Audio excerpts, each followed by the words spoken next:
I wasn't supposed to be awake. That's what she thought. That I'd taken my melatonin and passed out like always. That I'd drool into my pillow and snore through the night like the oblivious husband she'd trained me to be. But I wasn't asleep. I was lying still, facing the wall, listening to the faint buzz of her phone lighting up again, and again, and again. It started around 12:14 a.m. The first vibration was short. The second one was longer. She exhaled quietly, as if weighing something. Then I felt her shift, that soft slide of the blanket as she sat up. I heard the almost silent tap of her screen being unlocked.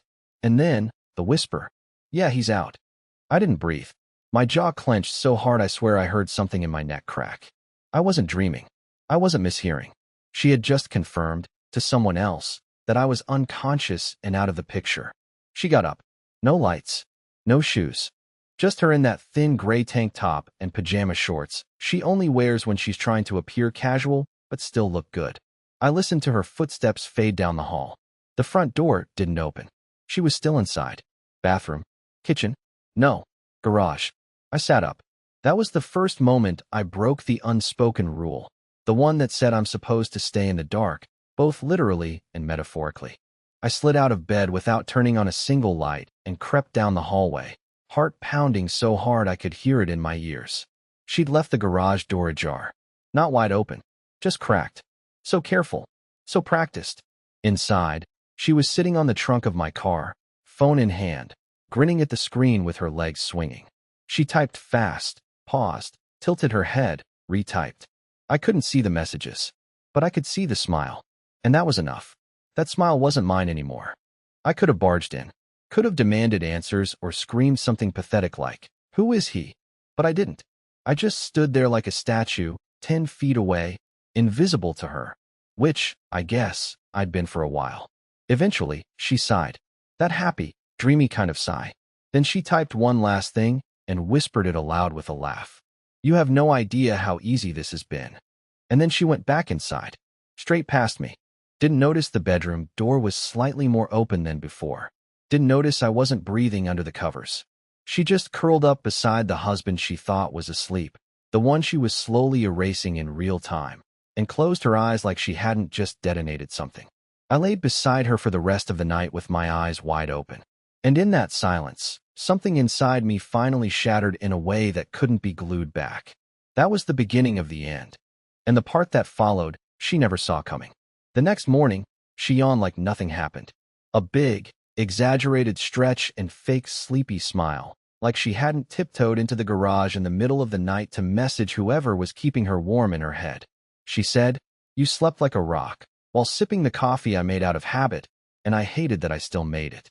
I watched her carefully, every little move, the way she brushed her hair to one side when she was trying to seem relaxed.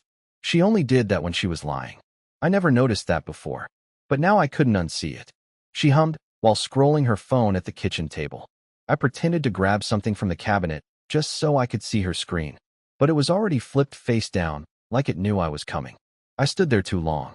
She glanced up and tilted her head with a smirk.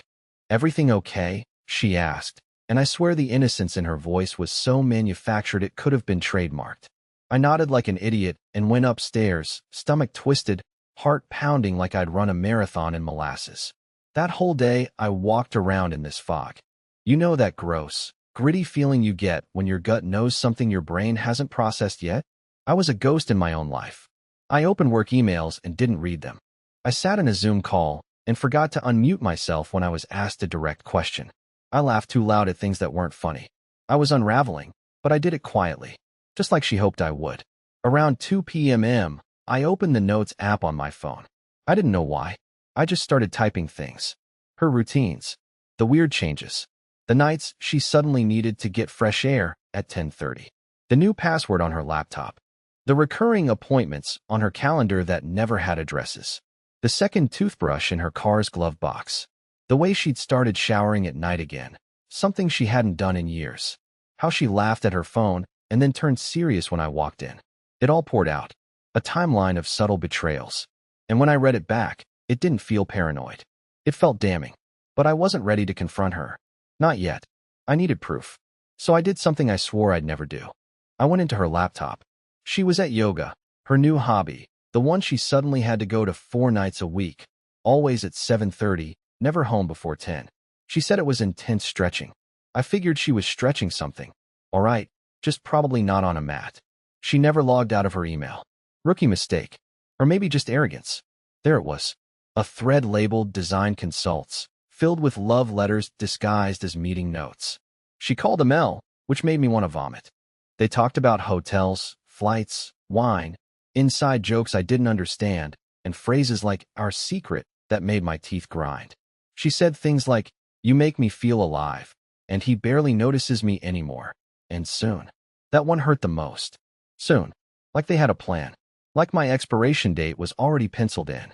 I copied everything, forwarded it to myself, screenshotted the worst bits, and saved them to a flash drive. And then I just sat there, staring at the screensaver as it kicked in, rotating through pictures of us from years ago when her smile used to mean something. I didn't cry. I didn't scream. I just shut the laptop, placed it gently back on the table, and waited.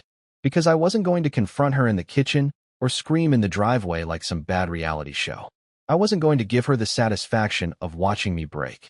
No, when I acted, it would be quiet, controlled. Because the truth? She thought she was being clever. She thought I was weak. But she didn't realize the man she betrayed was no longer asleep. 2 days later, I set the trap. I didn't want revenge. I wanted truth, and I needed her to choose it, thinking she was getting away with something. I started by planting an idea, subtle and dumb, something she believed came from me being clueless. I mentioned during dinner, fake casual, that my boss wanted me to fly out for a 3-day conference in Ohio. He says they're looking at me for a promotion. I mumbled through a mouthful of pasta I barely tasted. Kinda sudden, but he said I should leave Friday night. She paused for half a second. That tiny, almost invisible glitch in her smile. Then she nodded, way too quickly. "That's great, babe," she said, trying to sound supportive, but she was already somewhere else in her head.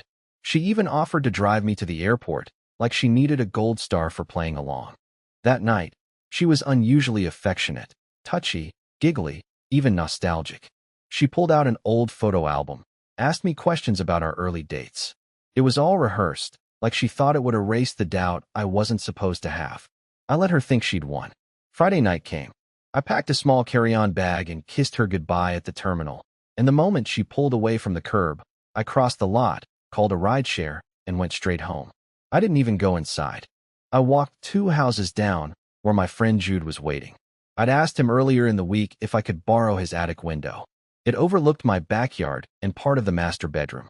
He thought I was being dramatic. But when I showed him the emails, he just muttered, "Damn," and handed me a beer. At 9:42 p.m., the lights came on in our room. At 9:51, she appeared. Tight black dress, hair curled, heels clicking. She wasn't dressed for yoga. She looked excited, nervous, and she was texting, smiling. At 10:17, a car pulled up out front. I watched her run to the door like a teenager. I could barely make out his face, but it didn't matter. She pulled him inside like they were starving for each other. She didn't even hesitate. They didn't go to the couch. They went straight upstairs. I looked away. I'm not proud of that moment. Not proud of how long I stayed frozen in that window, knowing what was happening in my own home, in the bed I'd paid for, under the ceiling I repaired after last year's storm. I wanted to scream, wanted to barge in, wreck everything, drag her out into the street, but I didn't, because I wanted something else more. Proof. At 11:58, I left Jude's and drove to a cheap motel on the edge of town. I sat there with my laptop, phone, flash drive, and copies of every document I needed. The plan had already been in motion for days, accounts quietly separated, mail forwarded, keys duplicated and switched, a private investigator on standby to document everything. I wasn't just catching her. I was exiting. For good. The next morning, I went home. I walked in through the back door around 6:10 a.m. The house was silent. She was still asleep. His shoes were gone. She'd probably dropped him off herself. I walked up the stairs, and there she was, sprawled across our bed, wearing a robe I'd bought her for Christmas, phone resting on her chest. And the ring? Sitting on the nightstand. She hadn't even bothered to put it back on. I didn't wake her. I didn't touch her. I just took a picture, one photo, time-stamped, proof. Then I turned and walked out, not even bothering to close the door gently. She had made her choice. Now it was my turn. She didn't call me that morning. Not even a text. I waited just to see if guilt would win out over pride, but no. I watched from my phone as she checked her banking app around 8:34 a.m. I had set up alerts. She opened the app 3 times. I know because each time she tried, it pinged me. I'd already moved the money days ago. Everything that was mine legally, everything that mattered. She still had her half, but the joint account was now empty, and the credit cards with my name on them? Canceled. Cut off. I could picture her face as it loaded and showed $0. 00. Probably thinking it was a glitch at first, blinking like maybe the numbers would rearrange if she stared long enough. I wasn't trying to ruin her. I just wanted her to feel what I'd felt. Powerless. Invisible. Lied to. By noon, the texts started. At first, they were harmless. Hey, did your flight get in okay? And call me when you can. But by 1:17, the tone shifted. Why isn't our account working? Did you do something to the card? And then finally, where are you? I didn't reply. I was in a new apartment by then, signed the lease 2 days earlier. A small place, nothing fancy, just quiet and clean, and mine. The landlord had handed me the keys without asking questions. I'd paid 6 months up front. Cash. I brought nothing from the house. Not the bed, not the couch, not even my clothes. Just my laptop, 1 suitcase, and a new SIM card. I didn't want to carry any of her with me, not even in threads. By 4 p.m. She was calling every 5 minutes. By 6 o'clock, she'd left a voicemail sobbing. I didn't listen to it, but I saved it. I figured I'd need it later. I thought maybe she'd show up at my work, but she didn't. I'd already arranged a leave of absence.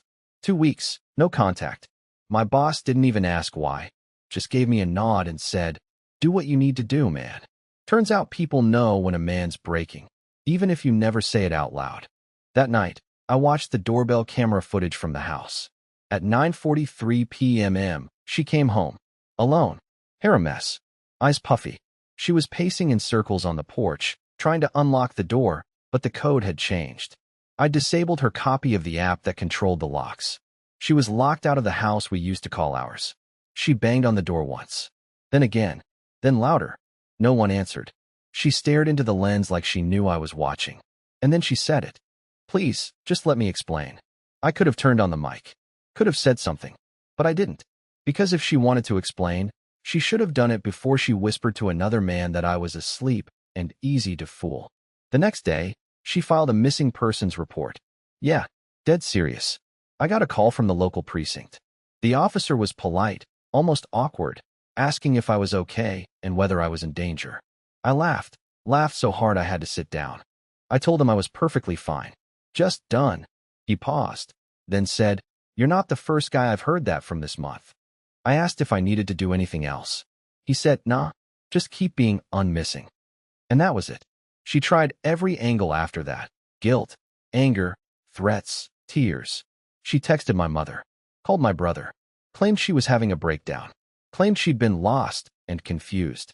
She even tried to blame it on me, told my best friend that I'd been emotionally distant for years and probably cheating too. But no one believed her. Because the silence I left behind, it spoke louder than any of her noise. The worst part for her wasn't losing me. It was losing the audience. The way she spiraled without someone to perform for, it was almost pathetic. Almost. She tried spinning her version of the story to everyone we knew, but something in her delivery must have cracked, because people didn't buy it. Even her sister called me. "She won't stop crying," she said. "But something feels off." What happened? I didn't explain. I just said, "She knows," and hung up. She tried texting that guy, the one from the garage. I saw it, because I'd already cloned her backup cloud login. She messaged him 3 times. First, "Can we talk?" Then, "I think he knows." Finally, "Please don't ghost me now." He never responded. Not once. And just like that, the great escape plan she had in her head, gone. He didn't want her drama. He wanted the version of her that had no consequences. When real life came crashing in, he disappeared faster than I ever did. She didn't take it well. The texts she sent me over the next 3 days were completely unhinged. "I'm sorry. I panicked. I thought we were over. Then it shifted. You're a coward. You abandoned everything." And then, like she was trying to reset the entire reality we were living in, she sent, "Let's just talk. No pressure." I didn't reply. Not once. I wanted to. God, did I want to. I wanted to rip into her, ask her how many nights she snuck around while I slept like an idiot beside her. I wanted to scream that I knew, about the garage, about the emails, about the way she'd already started rehearsing how she'd frame me as checked out when people asked why she left. But I didn't, because silence was the only thing she couldn't manipulate. She came to my new place once. I guess someone slipped up and told her where I'd gone. I heard the knock just before 9 p.m. I knew it was her. I watched through the peephole as she stood there, makeup smudged, hoodie zipped to her chin, hands stuffed in her pockets like she was the victim of some story no one wanted to hear anymore. She stood there for 7 full minutes. Didn't knock again. Didn't say a word. Just waited. And when she finally turned to leave, she said something so quiet I barely caught it through the door. I don't know who I am without you. I don't think she meant for me to hear it. But I did. And for the first time, I realized that wasn't a line. She meant it. Because here's the truth. She was always good at pretending. Good at shaping herself into whatever reflection people wanted to see. But when I vanished, the mirror shattered. And all she had left was the raw, unfiltered version of herself. The one no one applauded. The one no one followed home. And that version? She had no idea how to live with her. It was subtle at first. Just a few shifts in how she told the story to mutual friends. The kind of changes that seem innocent until you start lining them up. I only knew because one of her old coworkers messaged me. Hey man, just checking on you. I didn't realize you were dealing with anxiety stuff. I stared at the message for a full minute before responding. What? He said she told them I'd been having episodes. That I'd left because I needed space to heal. Like this was some health retreat and not the fallout of her infidelity. I asked if she'd said anything else. He paused, then said, only that you'd been struggling emotionally. That it wasn't your fault. That phrase, not your fault, lit something in me. It was one of her favorite tactics. Apologizing while planting a seed of doubt in the listener's mind. Making herself sound compassionate while subtly suggesting I'd broken long before she ever did. I didn't respond to him after that. I just closed the app and stared at the wall for a while, because deep down I knew what was coming.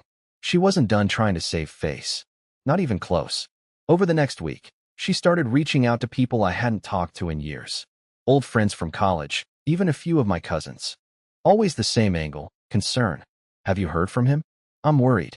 He's been acting so distant. Some of them bought it.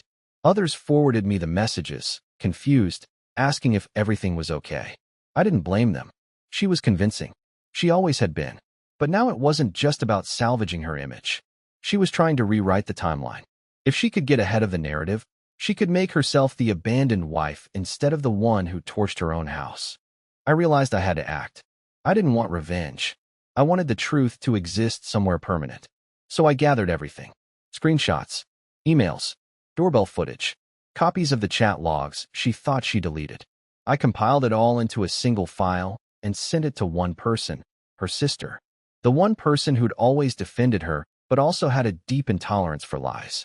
I wrote one line in the email. Before you choose sides, I want you to see what I've been quiet about. She didn't reply.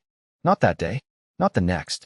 Then, late one evening, I got a single text. I didn't know. I'm sorry. I'll handle it. And she did. Within 24 hours, the damage control stopped. The vague posts disappeared. The flying monkeys went silent. Even my cousin, the one who bought into her performance the hardest, sent me a sheepish message that just said, "Guess I had it wrong." She tried calling again after that. 6 times in a row. Left 2 voicemails. I didn't listen, but I read the transcript. She said she was embarrassed. That she never wanted to hurt anyone. That she made mistakes. That we could start over, if only to talk. She said things like, "I miss your silence."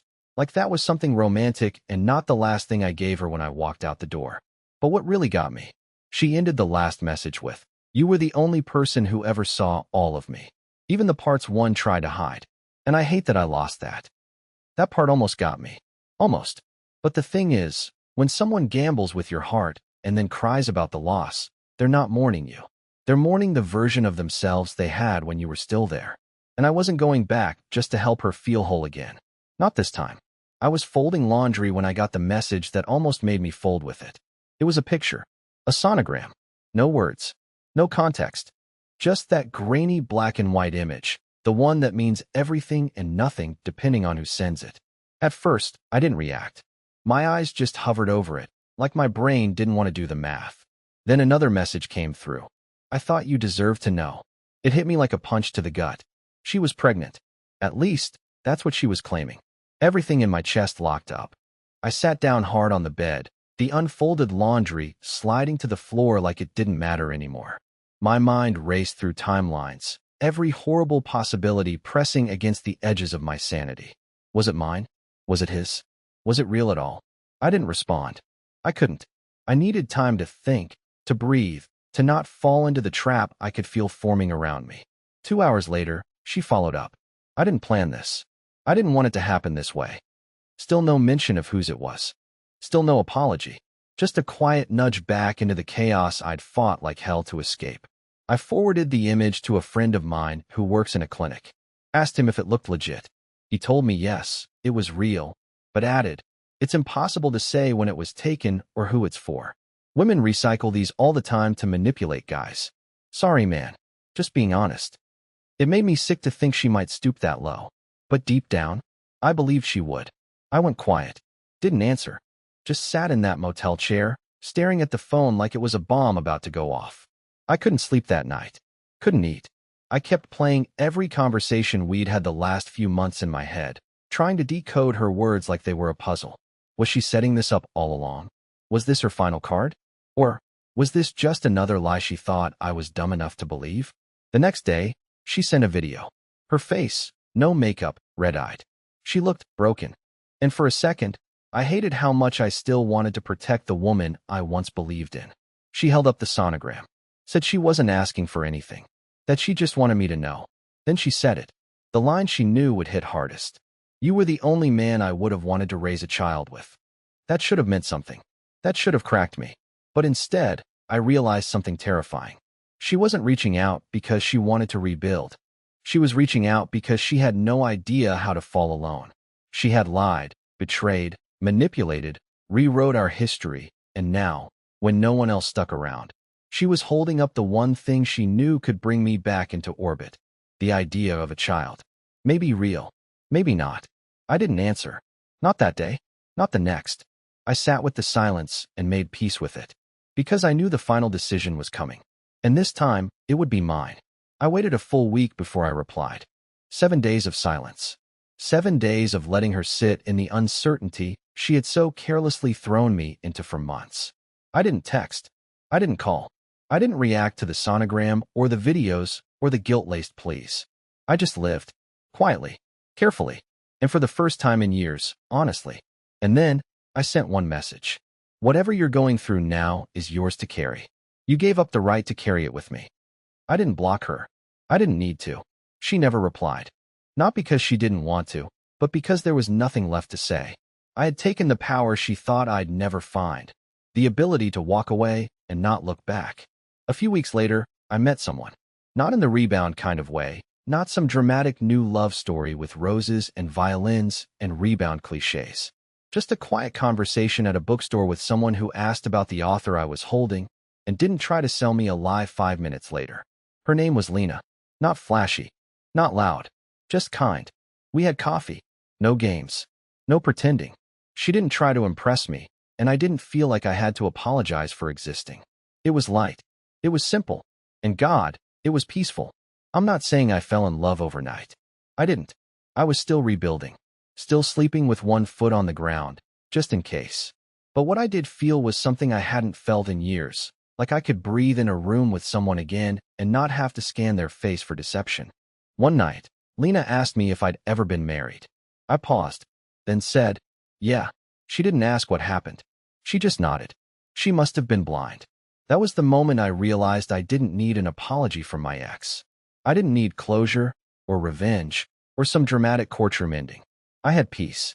She could rewrite the story all she wanted, tell the world I disappeared, that I broke, that I ran.